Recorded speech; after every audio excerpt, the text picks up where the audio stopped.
욥기 9장 1절부터 24절까지 교독하겠습니다. 욥기 9장 1절부터 24절 1절부터 교독합니다. 욥이 대답하여 이르되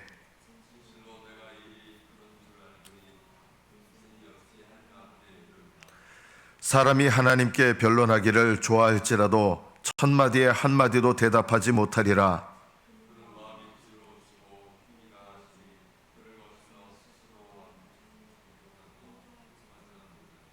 그가 진노하심으로 산을 무너뜨리시며 옮기실지라도 산이 깨닫지 못하며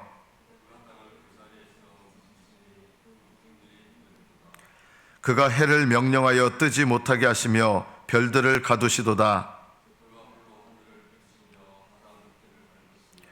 북두성과 삼성과 묘성과 남방의 밀실을 만드셨으며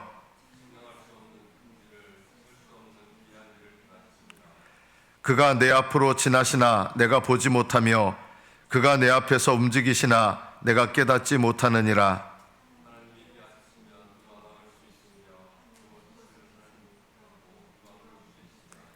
하나님이 진노를 돌이키지 아니하시나니 라합을 돕는 자들이 그 밑에 굴복하겠거든.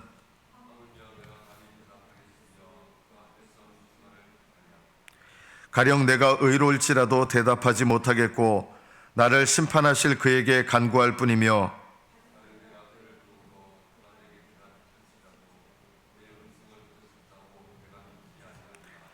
그가 북폭풍으로 나를 치시고 까닭없이 내 상처를 깊게 하시며 힘으로 말하면 그가 강하시고 심판으로 말하면 누가 그를 소환하겠느냐.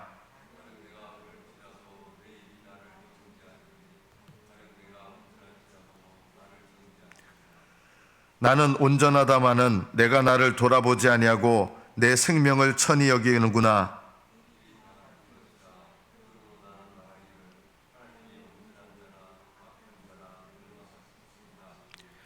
갑자기 재난이 닥쳐 죽을지라도 무지한 자의 절망도 그가 비웃으시리라.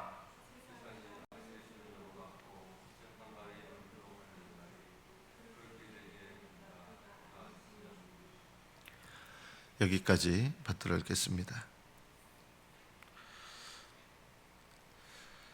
우리가 욥의 친구들에 대해서 부정적인 생각을 가질 필요는 없습니다. 욥의 친구들의 말을 통해서 들어보면 이 시대가 성경이 없는 시대였다는 것을 알아야 됩니다. 그리고 아브라함보다 조금 후대, 약간 후대인 정도입니다. 성경을 통해서 또는 성령님을 통해서 하나님에 관한 수많은 것들이 계시되지 않은 시대였습니다. 또 이 시대는 부활의 소망이 없었던 시대입니다. 부활이 없다는 뜻이 아니라 부활에 관해서 아직 계시되지 않은 시대였습니다. 그래서 사람들은 부활이라는 것을 거의 생각하지 않았습니다. 죽으면 이제 끝나는 것이고 죽은 다음에 심판을 받는다. 거기까지는 어렴풋하게 알고 있었지만 심판을 받고 난 다음에 부활에 이르게 된다. 또는 심판에 이르기 전에 부활에 이르게 된다. 이런 생각은 없었던 때입니다. 욥을 권면하는 욥의 친구들을 말을 이렇게 욥기를 통해서 쭉 보면 얼마나 이들조차도 하나님에 관해서 많은 생각을 하던 사람들인가, 우리가 이것을 배울 필요가 있습니다.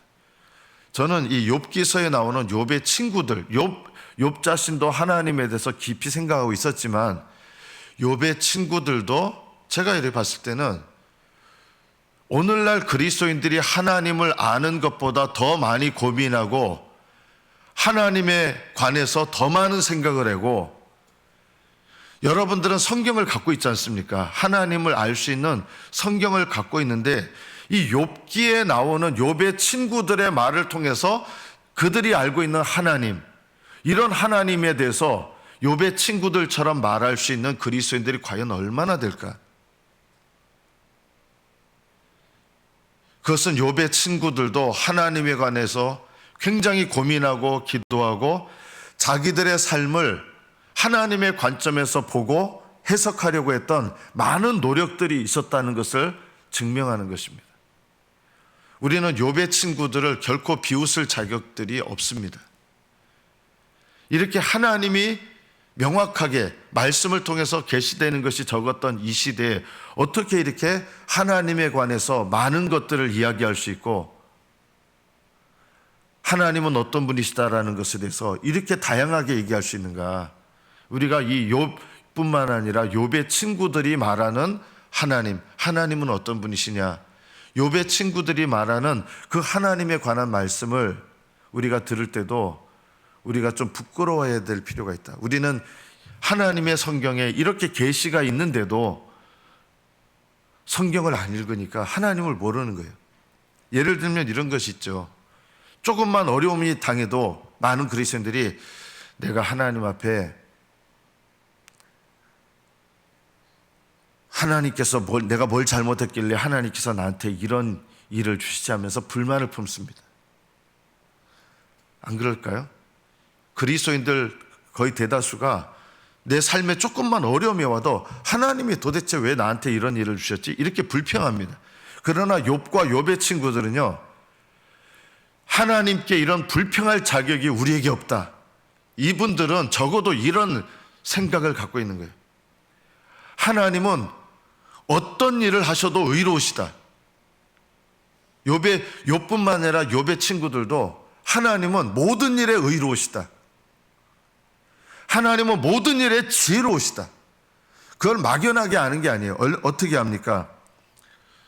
물론 잘못하는 것이 있었어요. 이거는 오늘날 그리스도인들도 역시 마찬가지예요. 뭘 잘못 알고 있었냐면 하나님께서 뭔가 내 삶 속에 어려운 일이 일어나면 이건 하나님의 진노의 표시고, 여러분들도 안 그렇습니까? 내 삶이 뭔가 잘 되어져 가면 하나님께서 나를 복 주신 거고 내가 신앙생활 잘하고 있다고 생각하고, 이런 것들이요 올바른 것 같지만 기복주의적인 신관, 기복주의적인 신앙관을 갖고 있는 거예요. 내 삶에 뭔가 어려운 일이 조금만 닥쳐도 내가 하나님 앞에 뭘 잘못했나, 돌아보는 건 괜찮은데 이런 마음을 갖죠. 내가 뭘 잘못했길래 하나님이 이런 일을 나에게 주시지? 불만을 갖고 원망을 가지. 내가 도대체 뭘 잘못했길래 하나님 나한테 이런 일을 주시나? 이런 생각은요 욥의 친구들보다도 못한 신앙관이에요. 욥의 친구들은 적어도 하나님은 모든 일에 의로우시다, 모든 일에 지혜로우시다. 다만 잘못 생각한 게 모든 일어나는 불행한 일들은 하나님의 진노로 일어난다. 이것이 이제 욥과 친구들이 잘못 생각하는 것이었어요. 하나님께서는 이런 일 말고도 믿음을 올바르게 세우도록 죄를 지어서 어떤 고난이 닥치는 것만이 아니다라는 것을 이 욥의 시대 때 하나님께서 일부분 알려주신 거예요. 이 시대는요 대부분 모든 사람들이 신이 내가 잘못하면 벌을 내리고 잘하면 복을 내린다, 이런 기복주의적인 신관을 갖고 있었던 시대예요. 이런 시대에 욥이나 욥의 친구들도 지금 일어난 일들을 해석하려면 이거는 해석이 안 되는 거예요. 왜 욥 너한테 이런 일이 일어나고 너의 자녀들한테 왜 이런 일이 일어나냐? 이건 분명히 죄가 있기 때문에 이런 일이 일어났다. 물론 이게 옳은 것은 아니었어요. 그런데요 오늘날 대부분 그리스도인들이 이 정도도 못 미쳐요, 사실은요. 왜냐하면 욥의 친구들과 욥은 나의 삶 속에 어떤 일이 일어나면 내가 하나님 앞에 뭘 잘못했을까, 이런 생각을 갖는 사람들이었어요. 그런데 오늘날 그리스도인들은 다른 아니에요. 일부 빼고 어떤 일이 일어나도요 하나님과 연관지어서 생각하려고 하는 습관이 없는 거예요. 욥과 욥의 친구들은 내 삶 속에서 일어나는 모든 일들에 대해서 이거를 하나님과 연관지어서 생각하려고 하는 그런 믿음은 있었다. 우리는 과연 이런 믿음조차 있는가 돌아볼 필요가 있습니다. 내 삶에 일어나는 모든 일들은 우연이 없다. 물론 누차 말씀드리지만 내 삶에 일어나는 불행한 일은 죄가 모든 것이 원인이다, 이 생각은 잘못된 것이지만 욥과 친구들이, 그러나 내 삶에 일어나는 모든 일은 어떤 일도 우연한 일은 없다. 이게 이거는 올바른 생각들이었어요. 욥의 친구가 먼저 한 말이 있습니다. 오늘 본문 전에 너희 자녀들 10명이 다 죽었잖아. 왜 그런 일이 일어났느냐? 이게 결과적으로는 정죄한 거지만 이들의 이 당시 생각들은 내게 일어난 모든 일은 우연이었고 불행한 일조차도 원인이 있는데 그 원인은 죄다. 이 생각만 갖고 있으니까 왜 너의 7 아들과 3 딸이 태풍이 불어서 한꺼번에 죽게 됐느냐? 이건 우연이 아니다. 그럼 왜 죽었느냐? 너의 자녀, 네가 죄를 지은 게 원인이 아니라고 자꾸 그렇게 한다 그러면 원인은 하나밖에 없다. 너의 자녀들이 죄를 지은 것이다.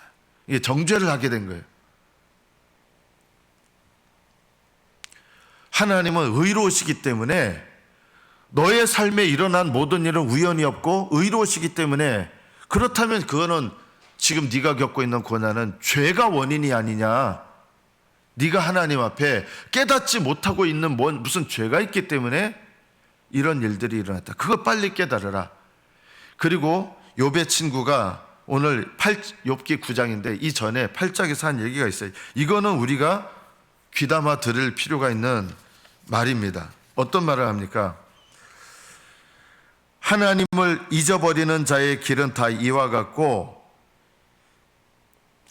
저속한 자의 희망은 무너지리라. 이거는 맞아요. 물론 원인은 잘못 해석했지만 하나님을 의지하지 않는 사람의 인생은 이렇다는 것을 욥의 친구, 두 번째 친구가 얘기를 하는 거예요. 그가 믿는 것이 끊어지고 그가 의지하는 것이 거미줄 같은즉 그 집을 의지할지라도 집이 서지 못하고 굳게 붙잡아 주어도 집이 보존되지 못하리라. 그래서 하나님 앞에 회개하고 돌이켜라. 그러면 하나님께서 너 회복시켜 주시고 너를 다시 밝은 아침같이 하실 것이고, 이런 얘기들은 맞는 거예요. 진단은 잘못했는데 하나님 앞에 돌아가고 하나님을 의지하면 어떤 일이 일어나느냐? 이 욥의 친구들도 진단은 잘못했을 뿐이지 하나님을 의지하면 하나님께서 어떻게 대하시느냐, 이런 것에 대해서는 올바른, 어느 누구도 깨닫지 못하는 바른 진리들을 알고 있는 거예요.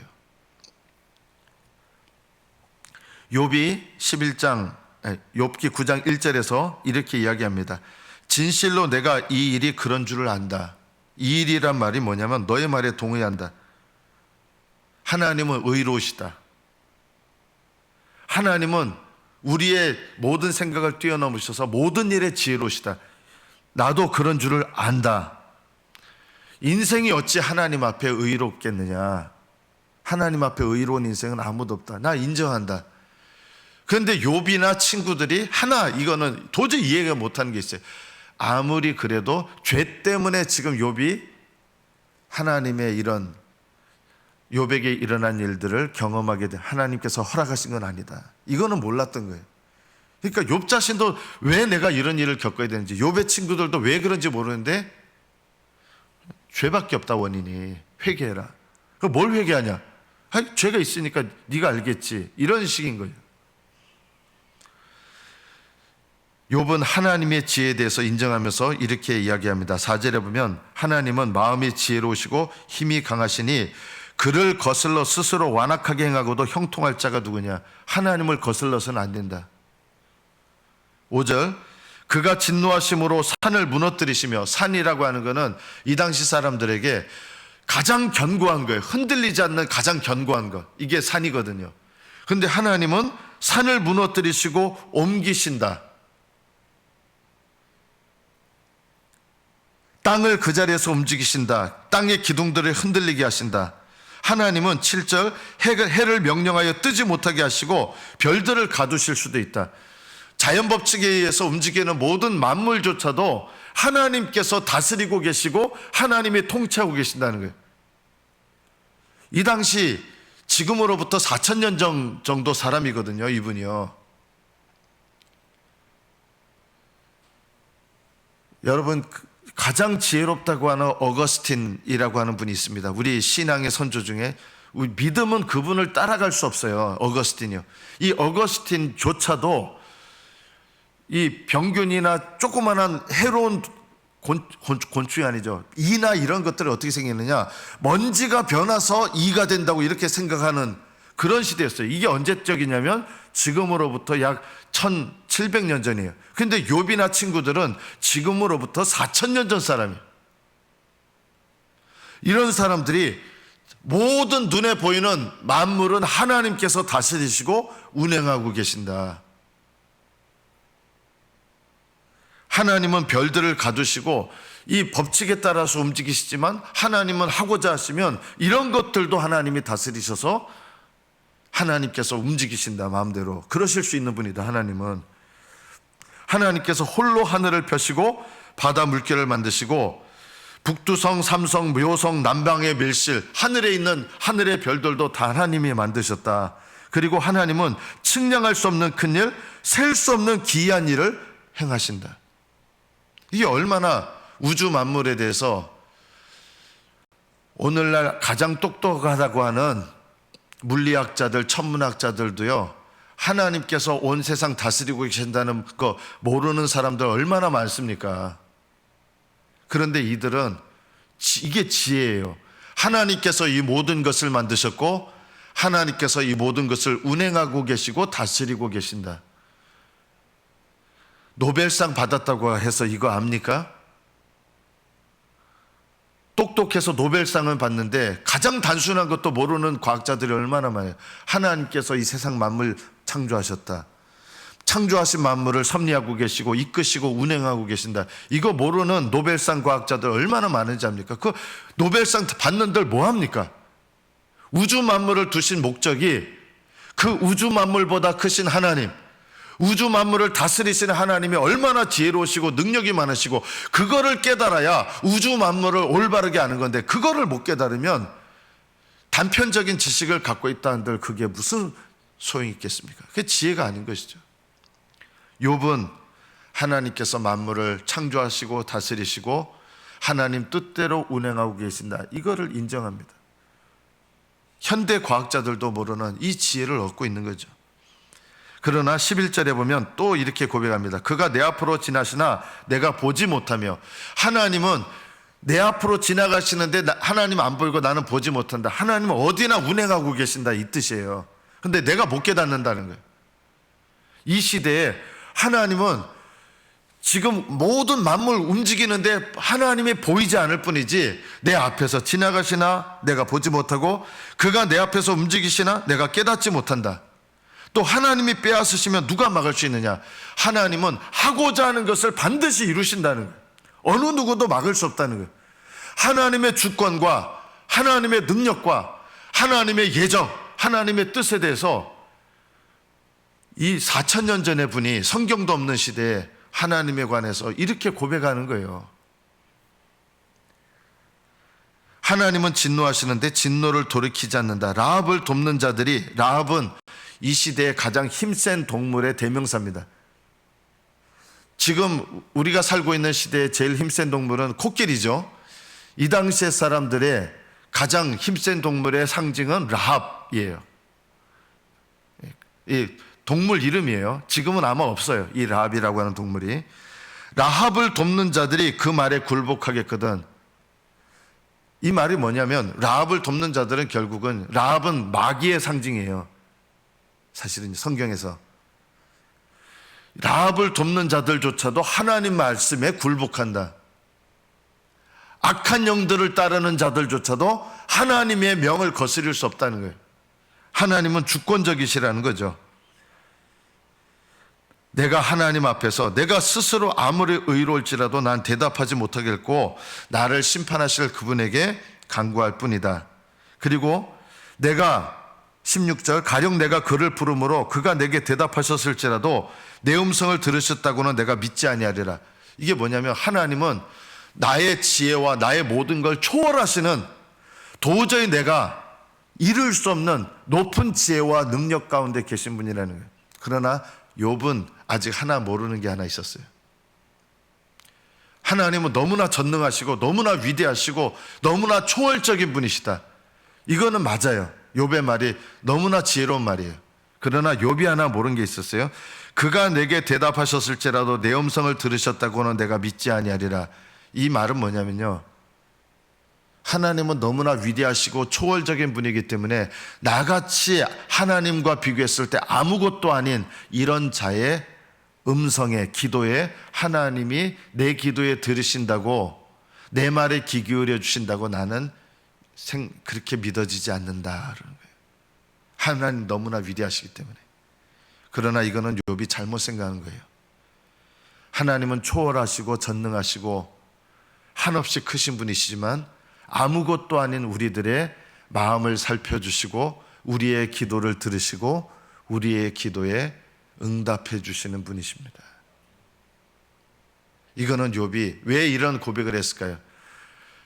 내가 하나님의 진노를 받아서 몇 달째 너무나 고통스러운데 그 고통스러운 소리를 아무리 바라도 하나님이 듣지 않으시는 것 같이 지금 내 상황은 계속 고통스럽게 계속되는 거예요. 그러니까 내가 나의 상황을 하나님이 알아주시지 않는구나.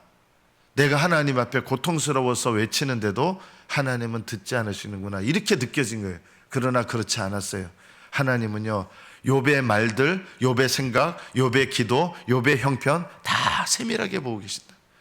하나님은 초월하시지만 그러나 도저히 담을 수 없는 하나님이, 여러분, 내 안에 하나님이 오셔서 내 안에 계신다. 이것도 진리입니다. 온 세상을 다 합쳐도 하나님께는 한 방울 물조차도 되지 않는 그렇게 위대하시고 광대하신 하나님이, 그 광대하신 하나님이 내 안에 거하신다는 것도 진리입니다.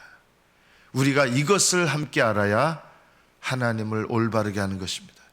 하나님은 초월하시지만 동시에 내 안에 내재하시는 하나님이시다. 내가 도저히 닿을 수 없는 지혜시지만 가장 낮은 나에게 함께 하시고 나를 아시고 나를 이해해 주시고 나를 사랑하시고 내 마음속에 작은 신음조차도 들으시는 하나님이십니다. 이것을 알아야 우리가 하나님을 바르게 하는 것입니다. 욥은 이게 안 믿어지는 거예요. 지금 나의 이런 상황에 대해서 나는 진노만 받고 있는데 이 진노 때문에, 이 고통 때문에 부르짖는데 몇 달째 부르짖었잖아요. 하나님, 차라리 죽었으면 좋겠습니다 하는데 죽지는 않는 거예요. 데려가셨으면 좋겠다. 자살하면 안 된다는 생각 때문에 죽을 생각은 안 했어요. 하나님, 저를 좀 죽여주십시오 이랬어요. 저 좀 죽여주세요. 너무 고통스럽고 죽는 게 더 나은 것 같습니다. 17절에 그가 폭풍으로 나를 치시고 까닭없이 내 상처를 깊게 하신다. 지금 자기가 겪고 있는, 아무리 봐도 내가 하나님 앞에 죄를 지어서 이런 심판이 온다 그러면, 여러분 보세요. 욥보다 더 경건하게 산 사람이 없었어요. 욥의 죄 때문에 이런 어려움이 왔다 그러면 이 세상 모든 사람들은 욥보다 더 심각하게 하나님의 진노와 고난을 겪어야 되지 않습니까? 이것이 욥의 친구들과 욥이 이해하지 못한 부분이에요. 왜 제일 나쁜 사람이 제일 많이 고통을 겪어야 된다고 생각하는 시대였던 거예요. 근데 욥이 하나님 앞에 내가 경건하게 살려고 하는 진심이 있었는데 왜 나는 이렇게 불행한 일, 고통스러운 일을 겪는가? 이게 이해가 안 되는 것이죠. 그래서 하나님께서 까닭없이 내 상처를 깊게 하시고 나를 숨쉬지 못하게 하시며 괴로움을 내게 채우신다. 이게 이해가 안 된다, 나는. 그러니까 친구들은 왜 이해가 안 되냐? 계속 이 얘기를 반복하는 거죠. 너 죄 때문에 그런 거잖아 하면서 정죄를 하게 되는 거예요. 죄 때문에 이런 일이 일어나는 거라면 왜, 이제 반문을 합니다. 왜 세상의 악한 사람들은 악을 행하면서도 편안하게 죽냐? 너희들 말대로라 그러면 하나님이 그들을 가장 먼저 치셔야 되지 않냐? 그런데 너희들 봐라. 세상의 악한 자들 너희들도 알지 않느냐? 그들 평안히 살다가 평안히 죽는다.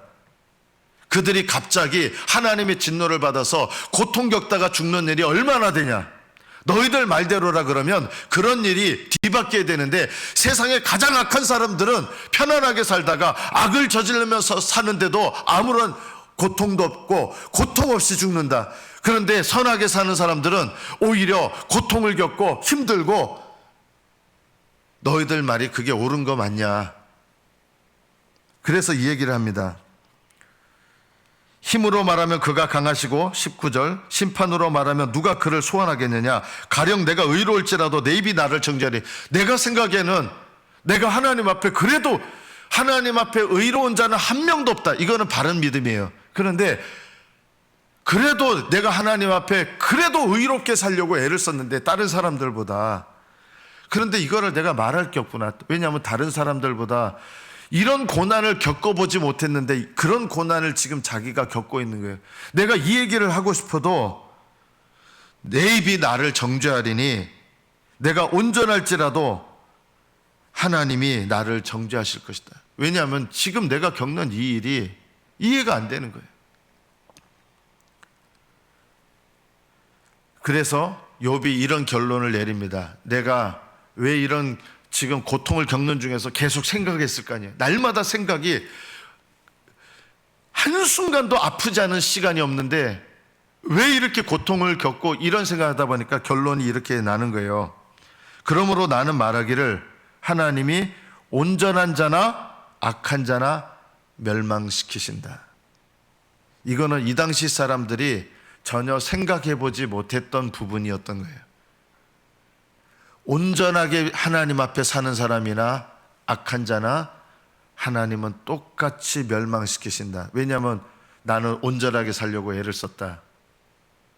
그런데 나에게 멸망의 일이 찾아왔다. 내가 죄를 깨달으라고 하나님이 이걸 주신다 그러면 내가 회개를 하겠는데, 아무리 생각해도 내가 깨달아서 회개할 죄가 있다 그러면 다른 사람들은 더 많이 회개하라고 더 고통을 받아야 되는데 아무리 봐도 그런 사람은 고통을 당하지 않는다. 그래서 온전한 자나 악한 자나 멸망시키신다. 갑자기 재난이 닥쳐 죽을지라도 무죄한 자의 절망도 그가 비웃으실 것이다. 그래서 24절에 보면 욥이 그 고통 중에서 결론을 맺습니다. 세상이 악인의 손에 넘어갔다. 이게 사실 아니냐? 악한 자들이 세상 권력을 잡고 악한 자들이 득세한다. 이 세상을 보니까 자기들 친구들이 봐도 그럴 거 아니에요. 악한 자들이 세상 권력을 잡고 선한 자들이 세상 권력을 차지하는 거 별로 없어요. 악한 자들이 세상 권력을 잡고 학대하고 고통스럽게 하고 사람 죽이고, 그래서 세상이 악인의 손에 넘어갔다. 재판관? 그들은 돈 받고 불의한 재판을 한다. 그런데 그들은 멀쩡하다. 내가 보니 하나님께서 세상을 다스리고 계신데 이 세상은 악한 자들이 다스리고 악한 재판이 승리하고, 하나님께서 이 세상을 정말 통치하고 다스린다 그러면 어떻게 이런 일들이 일어날 수 있느냐? 나는 이런 결론이다. 그렇게 되게 하니가 그가 하나님이 아니시면 누구시랴? 욥의 소결론이에요. 하나님께서 다스리시는데, 하나님이 다스리시면 악한 자들 심판하시고 즉시로 악한 재판관들 다 심판하셔야 되는데, 우리가 살아가는 이 세상은 악한 자가 잘 되고 힘있고 악한 자들이 뇌물 받아서 헛된 재판, 악한 재판한다. 그러면 결론은 난 이것이다. 하나님께서 이 세상이 이렇게 되어지도록 내버려 두고 계시기 때문에 이렇게 되는 거 아니냐. 이것이 오늘 본문에서의 욥의 결론입니다. 우리가 오늘 말씀을 통해서 하나님은 우리에게 이 욥이나 욥의 친구들이 깊은 생각들을 하는 거거든요. 뭘 깨닫기를 원하십니까? 우리는 가족과 형제들에게 또는 내 친한 사람에게 배반당하는 일로 무너질 때가 있을 것입니다. 이 고난조차도 하나님은 우리의 지혜를 뛰어넘으셔서 나에게 구원의 역사를 이루어 가시는 일로 이해해야 된다는 것입니다. 욥의 친구들 욥도 이게 이해가 안 되는데, 하나님은 이들의 대화를 통해서 이 세상 살아가는 동안 내가 겪게 되는, 친한 사람들을 통해서 겪게 되는 일, 또 열심히 내가 주님을 믿었는데 건강 잃고 사람 잃고 재산 잃고 이런 일이 일어난다는 겁니다. 그래도 하나님을 원망할 일이 아니라는 거죠. 욥의 친구들도, 욥도 이 당시에 왜 우리한테 이런 일이, 왜 너한테 이런 일이 일어나야 되느냐, 그거 죄 때문이다 라고 결론을 내는데, 그것만이 아니라 하나님은 이런 일들을 우리에게, 잘 믿는 사람에게도 허락하신다. 그거 왜 허락하시느냐? 하나님은 내 지혜를 뛰어넘으셔서 이 일들을 사용하셔서 이 일들을 주관하신다. 왜냐하면 내 삶의 주인이시기 때문에. 이 일들이 일어났을 때 내가 더 악하고, 그럼 이 일들이 안 일어나면 난 더 선하고, 이게 아니라는 거예요. 내 삶에 어떤 일을 허락하셔도 하나님은 내 인생의 주권자시고, 하나님은 지혜로우시고, 그래서 이 모든 일들 속에서 이해가 되지 않아도 하나님은 의로우시고 지혜로우시고 내 삶 속에서 선하신 구원의 역사를 이루어 가신다. 이 믿음의 생각을 가지고 견뎌내고 하나님을 의지하라는 것입니다. 때로는 하나님께서 여러분에게 잃어버리게 하시고 내려놓게 하시고, 그게 여러분 죄 때문만이 아니라 우리의 삶의 주인이신 주관자이신 하나님께서 우리의 삶에 일어나는 모든 일 결국은 우연이 없고, 하나님은 그것들을 다 사용하셔서 거룩함에 이르게 하시고 구원의 역사를 이루어 가신다. 그래서 원망하고 불평할 것이 하나도 없다는 것입니다. 여러분의 삶에 이 믿음을 가지고 욥과 친구들의 대화를 통해서 하나님께서 오늘을 사는 우리들에게, 하나님은 우리의 삶에 일어나는 모든 일들을 사용하셔서 거룩함과 구원의 역사를 이루어 가시는 주권자시다. 이 믿음으로 하나님 앞에 주님과 동행하시는 저와 여러분 되시기를 축복합니다.